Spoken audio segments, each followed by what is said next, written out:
agent.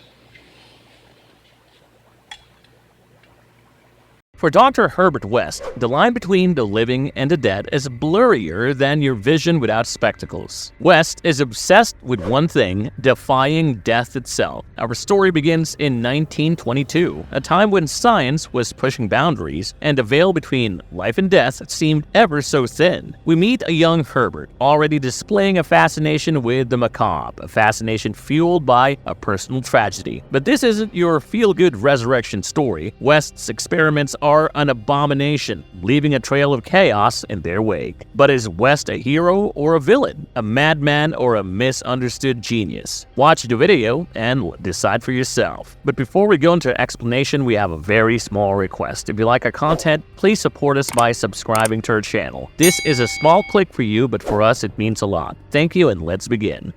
The Chronicles of Dr. Herbert West. First, we will be exploring the origin story of Dr. Herbert West from the first 3 issues of the Chronicles of Dr. Herbert West that came out in 2008. The story begins when we are taken to the year 1989 in Dedham, Massachusetts, where a very young Herbert West is seen attending church with his family. After Father Gallagher's homilies, Herbert headed out with his family, and his father wondered if little Herbert paid attention in church. From what we can see, Herbert and his father had a pretty healthy relationship, as he took a knee to tie Herbert's shoelace. But here comes the sad part. With Herbert's little sister on her shoulders, Herbert's mother kept walking down the street but lost her balance when her heel broke. The two collapsed on the road and ultimately got hit by a bus. We can pinpoint this moment as the beginning of Herbert West's obsession with reversing death. Not only did he believe that death could be reversed, but he was actively determined to prove his theory. While Herbert attended Miskatonic University, his wild theories made him pretty infamous amongst both students and faculty. For him, life was completely a chemical process, and the human soul was simply a myth. But all this wasn't just on paper. He had achieved decent results on supposedly dead animals, but of course, he was met with violent results. Now, much like kids on social media, Herbert wished for some kind of validation. That being said, at one point, he is seen approaching Dean Halsey. He wanted to gloat about his remarkable results, but was met with terrible news. Dean Halsey ordered Herbert to cut off all his experiments, even though he was the one funding Herbert all this time. Herbert's stern beliefs about life merely being a physical and chemical process did not change the Dean's mind, and he was ultimately not allowed to carry out his experiments on humans. Nobody wants a modern-day Dr. Frankenstein after all. Ultimately, Herbert set out to move again to his grandfather's shady house with his girlfriend Megan. The duo worked around a house and transformed the basement into a working lab. Could they afford the equipment? Of course not. They stole it from the university. Talk about biting the hand that feeds you. But this was the only way he could prove that his theories were right all along. The silver lining was that Megan was super supportive of his endeavors. Shoddy neighborhoods are home to bandits, and Herbert's locality was no different, but he decided to poke the bear by asking some bandits to help him get his hands on dead bodies. Of course, they agreed since Herbert would pay them hundreds of dollars for each body. Pretty soon, the bandits started supplying him with the dead bodies, although at one point it looked obvious that they killed the man just for the money. Megan looked furious and questioned Herbert's integrity, but he was only concerned about injecting his subject with his reanimating serum. Nothing happened immediately, and the couple resorted to having dinner and drinks. While Herbert was caught up with his failure, his subject gained life and let out a terrible roar. His eyes were filled with unfathomable horror, and he chased the couple around the house. After the cat and mouse chase around the house, some candlesticks fell on the drapes, and the house was engulfed in flames. The undead subject fell victim to the flames, and interestingly enough, his body couldn't be found by the police in the aftermath. This incident was just the ray of hope Herbert was looking for. His experiments finally bore fruit, and he wasn't gonna stop anytime soon.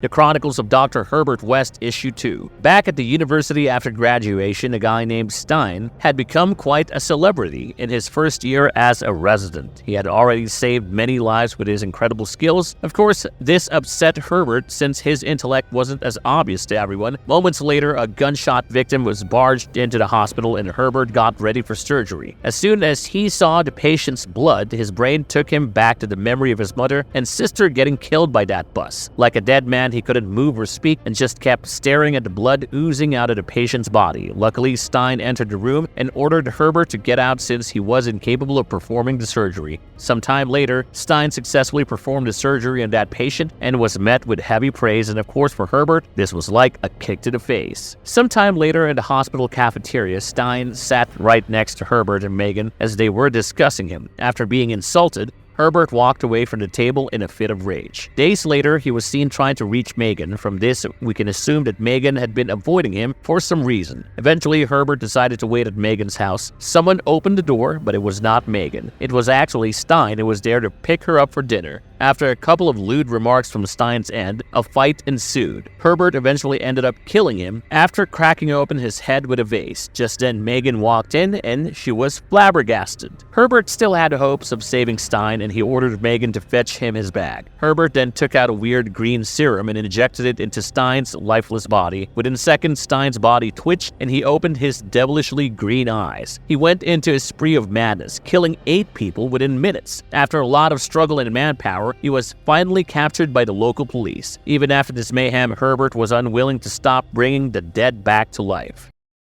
The Chronicles of Dr. Herbert West, Issue 3. As Megan decided to specialize in prenatal care, Herbert followed her, but still his obsession for bringing back the departed was soaring. It was as if he couldn't stop thinking about death. At one point, he had a painful flashback of the death of his mother and sister. He was helpless back then, and nothing had changed. But at the end of the day, Herbert just wanted to do good for people. One day when Herbert was working late, he encountered the same guy who used to supply him with dead bodies. He was bleeding from a gunshot wound and blackmailed Herbert into performing a medical miracle on him. Herbert knew just what he had to do, so he injected the injured guy with his serum. Did the guy get well and thank Herbert? Nope. He flatlined and Herbert dumped his body in the local graveyard. The next day, a woman was seen unconscious on the ground and Herbert rushed with Megan to help her. Unfortunately, he couldn't save her. This incident lingered in his mind for the rest of the day. At night, Megan got a call regarding the unconscious woman. Turns out that the woman's 6-year-old was missing all day, and that could be the reason for her heart attack. Suddenly, a weird noise was heard, and Herbert took out his gun. Much to Megan's surprise, she knew that Herbert was hiding something from her, and her intuition was right. The two slowly made their way toward the sound and found the same guy that Herbert had treated for the gunshot wound, except this time it was looking like a monster, and by the looks of it, he had devoured that 6-year-old kid. This man probably had a late reaction to Herbert's serum and dug through the ground to get out and hunt. Without wasting much time, Herbert lodged all the bullets he had in his torso, eventually killing him. And it's often said the path to hell is paved with good intentions. Herbert had traveled down that road and it was too late for him to step back.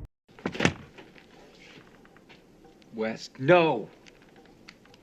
Re-animater. This 1985 cult classic horror film, Re-animater, centered around the ambitious and slightly maniacal medical student Herbert West. West wasn't your average student as he brewed up a glowing green serum that could bring the dead back to life. In Switzerland, West's experiment on his deceased professor backfired due to an incorrect dosage. He then relocated to Miskatonic University in the US seeking a fresh start. West shared a cramped apartment with fellow student Dan Kane. He secretly converted the basement into his lab and unveiled his reanimating concoction on Dan's deceased cat Rufus. Dan's horrified fiancée Megan witnessed this unsettling experiment. Dan attempted to convince the skeptical Dean Halsey about West's success but was dismissed. Things went from creepy to chaotic when West and Dan sneaked into the morgue and revived a human corpse. However, the reanimated subject became a violent zombie-like creature. In the ensuing chaos, Dr. Halsey was tragically killed. West, ever the pragmatist, injected the reanimating serum into Dr. Halsey's body, bringing him back as another mindless, aggressive zombie. Dr. Carl Hill, a hospital researcher, discovered Dr. Halsey's reanimated state. He attempted to blackmail West, wanting to steal his groundbreaking research. West thwarted this plan, brutally killing Dr. Hill with a shovel. Not one to waste material, West reanimated Dr. Hill's head and body as separate entities. The reanimated Dr. Hill gained a horrifying ability to telepathically control other reanimated corpses. He used this power to have Dr. Halsey abduct Megan. In a disturbing scene, Hill's reanimated body sexually assaulted the unconscious Megan. Just as things reached their peak of horror, West and and Dan burst in. They managed to free Megan, but Dr. Hill revealed his army of mind-controlled zombies. However, a spark of humanity remained in Dr. Halsey, and he protected Megan from the other undead creatures. West, in a desperate move, injected Dr. Hill with a fatal dose of the reanimating serum, causing his body to mutate grotesquely. Amidst the chaos, Dan escaped with West's research and Megan. In a tragic twist, Megan died during their escape. Driven by grief, Dan injected her with a reanimating serum. The film ended with Megan's chilling scream as the camera faded to black, leaving viewers to ponder the consequences of West's dark invention. Yikes!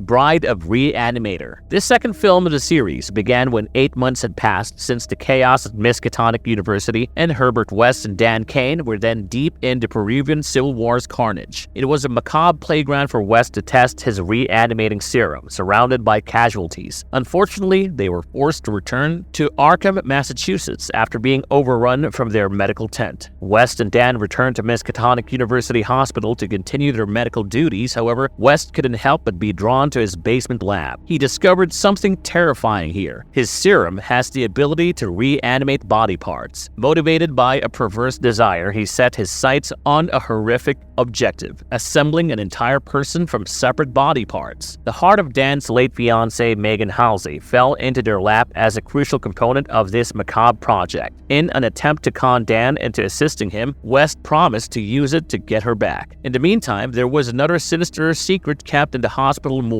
the bones from the Miskatonic massacre. Dr. Wilbur Graves, a pathologist, found a vial containing West's serum and Dr. Carl Hill's severed head. Hill's head was back in business, a very chatty and vindictive one. After taking a dose of the serum, Lieutenant Leslie Chapham, who was still resentful of what happened at Miskatonic, turned his attention to Dan and West in the meantime. Chapham believed they were involved because they were the only ones not affected by the zombie chaos. When a fight broke out at Dan and West's house, West used a chemical mixture meant to stop Hartz from killing Chapham. West foolishly brought the dead cop back to life in order to hide his tracks. As was to be expected, the undead Chapham made his way into the adjacent cemetery, exacerbating the zombie problem. Driven by his resentment towards West, Hill employed his recently acquired psychic abilities to seize control of Chapham and the remaining Miskatonic massacre zombies. Chapham even got bat wings sewed on by Dr. Graves, giving him unsettlingly high mobility. West saw an opportunity to finish his monstrous creation when another patient passed away. Grabbing Megan's head, he used the patchwork of body parts to inject her heart. A package appeared as they waited for the serum to take effect, and Hill's winged head emerged to lead his army of zombies in a charge. West and Dan were forced to flee as chaos broke out. West's creation, known as the Bride, awakened in the lab. The Bride and Francesca, Dan's new girlfriend, got into a strange catfight. After being turned down by Dan, the devastated Bride tore Megan's heart out and broke it into pieces. West, the scientist that he always was, just labeled it as tissue rejection. West, Dan, and Francesca found a makeshift sanctuary after becoming trapped in a crypt by Hill and his horde of zombies. However, due to its instability, the crypt started to crumble, burying Hill, West, and the zombies beneath the rubble. Dan and Francesca, however, managed to claw their way out, leaving Hill to his manic laughter and the now still heart of Megan clutched in the Bride's decaying hand. She's not getting any fresher. Beyond Re-animater. In this movie, more than 10 years have passed since Dr. Herbert West was imprisoned due to a zombie incident. Due to his limited resources and confinement to the prison infirmary, his experiments had been reduced to manipulating lab rats. However, despite having a minimal setup, West achieved success. He found nanoplasmic energy, NPE, taken from living brains, which was a new essential component for his reanimation recipe. With the help of his current reagent, he could use this energy, which was contained in an eerie capsule shaped like a light bulb, to bring the dead back to life. They would appear as normal people with their memories and abilities intact rather than mindless zombies. Enter Dr. Howard Phillips, a new prison doctor with a surprising connection to West's past. Turns out, Phillips' younger sister was the victim of West's zombie incident, and he was there for a reason: to collaborate on the research. Despite his personal grudge, Phillips was fascinated by science. Meanwhile, journalist Laura Olney fell for Phillips, further complicating the situation. Tragedy struck when the prison prison warden, also smitten with Laura, tried to force himself on her. Laura resisted and the warden ended up killing her in a fit of rage. Grief-stricken, Phillips threw in the towel and let West experiment on Laura. While the NPE seemed like a game changer, West's old problems came back to haunt him. The reanimated Laura exhibited some disturbing side effects. The warden too got a taste of West's science when he was revived using NPE extracted from a rat with some rather unexpected consequences. Chaos erupted as the reanimation formula spread throughout the prison like wildfire. Riots broke out, the lines between alive and dead blurred, and it was anyone's guess who had been exposed. West, ever the opportunist, saw his chance to escape. He snagged Phillips' ID and disappeared into the night just as the authorities arrived to deal with a bloody mess. Phillips, left holding the bag, or rather, Laura's head, descended into madness as he was dragged away. We saw West, a free man once again, adjusting his glasses and vanishing into the darkness, ready to continue his controversial research elsewhere.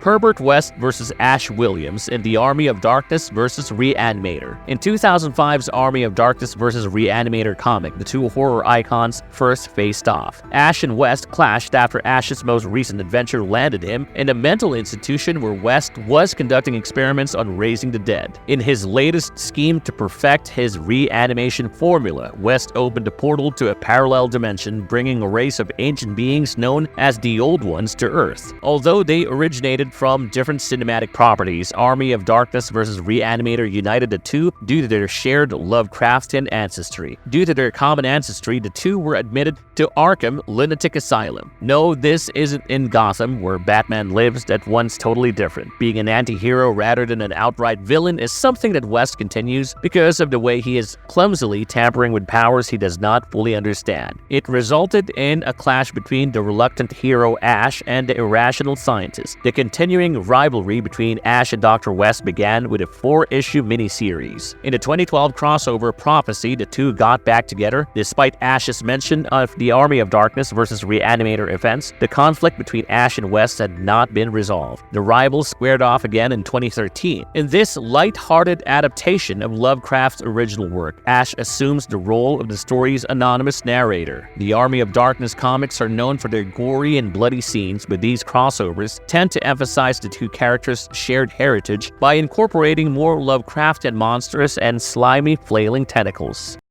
West vs. Vampirella and Vampirella vs. Re-animater. Now let's dive into a 2018 comic where Herbert West was himself in a tricky situation with otherworldly powers. Dr. Herbert West, the infamous Re-animater, was obsessed with perfecting his life-restoring serum and conquering death itself. His notoriety led him to the forbidden tomb of a powerful Aztec death god, the key to unlocking the final secrets of his formula. However, disturbing slumbering deities was a recipe for disaster. The comic began somewhere in Mexico where Dr. Herbert West could be seen going through some kind of transcript. He was in some kind of dilemma about his newfound discovery, but got interrupted by a horde of the undead. He had finally attained a map that could lead him to his desired breakthrough, right when a woman got ambushed by monsters that looked like a giant version of your neighbor's chihuahua. Vampirella saved the day. She was actually a vampire from another world, and to the woman's surprise, she slashed the monsters as easily as popping bubble wrap. But she didn't stop there. Living up to her name, she went for the extra mile and drank the blood of every single monster she killed. For her, it was half hunt, half fun. Coming back to Herbert West, he was heading towards a scary-looking establishment in the middle of the night. Why would anyone do that? But then again, Dr. West wasn't your average Joe. After opening a few doors and dodging some obstacles, he made his way to a tomb. There, he stumbled across a mummified body. Meanwhile, Vampirella got a hint that someone had been toying with a tomb, but it was already too late, as Herbert was being strangled by Mictacasihuatl, the Lady of Death. He begged her to let him go. He was the one who saved her from oblivion after all. She finally let him go and realized that it was Herbert's serum that woke her up from her deep sleep. If he were her loyal servant, he would wake her husband, Mictacantecutli. But she no longer wanted that. In her eyes, Herbert was now the god of death. With that realization, she kissed him. Talk about kissing a literal goddess in front of her dead husband. She sensed the breach and went ahead to check check it out in hopes of raising her forces. Centuries ago, Vampirella was the one to kill Mictlantecuhtli and Mictlantecuhtli, but she knew that they would return someday, and as much as she hated to admit it, she was not ready. Mictlantecuhtli's kiss had a certain effect on Herbert. People now recognized him and feared him, but he still didn't believe in becoming a god. Mictlantecuhtli needed her ghost spiders and ordered Herbert to call them. Meanwhile, Vampirella made her way into the tube, as she knew Mictlantecuhtli and Mictlantecuhtli were bad news. She realized that only one of them had been awakened and had no idea who did that. Without wasting much time, she located Mictlantecuhtli and confronted her. But Herbert had already spawned an army of ghost spiders. Vampirella went straight for Mictlantecuhtli but couldn't even give her a scratch. Her powers had grown considerably in all those years. Vampirella had no choice but to retreat, and she went straight to the tube of Mictlantecuhtli. She decided to awaken him since she was more than sure he would not appreciate his wife being so comfy with a sleazy man like Herbert. With his science and Mictlantecuhtli's magic, Herbert formulated a super reagent. Meanwhile, Vampirella injected Herbert's serum into Mictlantecuhtli's body in hopes of rescuing him from the clutches of death. Mictlantecuhtli was now alive and quite surprised that it was Vampirella who brought him back to life. He immediately punched her out of the tomb and wanted revenge. Without further ado, she told him about his wife in hopes of diverting his mind. Herbert's super reagent was potent enough to activate an otherworldly portal, and even he was confused about it. But Mictlantecuhtli's joy fell short as her husband confronted Herbert. The two started fighting, and Vampirella grabbed Herbert to steer him away from the ugly battle. But it was too late, as the portal opened to Draculon, a weird planet that was nothing like Earth. Mictlantecuhtli was now awestruck and embraced his wife for the wonderful gift. Perhaps it was really stupid to bring back Mictlantecuhtli from the dead. The Earth was about to get flooded with the essence of Draculon, and Vampirella had to step up. She attacked the couple, but this time she was no match for their strength. Mictlantecuhtli ended up snapping her neck, and just like that, Vampirella's dead body fell on the ground. Herbert West watched in horror as a storm of dead rushed out of the portal and killed every human in its path. He knew he had to stop this madness, but how? Alien physiology reacted differently to his reagent, vastly increasing their physical characteristics. He injected the serum into Vampirella's lifeless body, which immediately sprung to life. Wasting no time, she rushed through the portal straight into Draculon. With a single blow, she decapitated Mictlantecuhtli. The very next second, she grabbed Mictlantecuhtli's neck and claimed to be the goddess, leaving her to die there. She was the one with a gateway, one with Draculon in between life and death, the conduit between worlds. However, she was still not ready for all that and looked around for Herbert, who was nowhere to be seen. Herbert was seen sitting in a bar, pondering his next move, with a reagent in his hand. Marvelous verdict. Wow, Herbert West just can't stay out of trouble, can he? I wonder what kind of crazy experiment he'll cook up next. He is definitely a fascinating character driven by a scientific curiosity, but his methods are often unethical and dangerous. Maybe he'll finally find a way to bring back the dead without all the chaos, or maybe things will just get even more out of control. Do you guys think he's a hero or a villain? Let us know in the comments below. As always, if you like the content, don't forget to leave a like and subscribe to us if you haven't already. Have a good one and be safe. Thanks, everyone.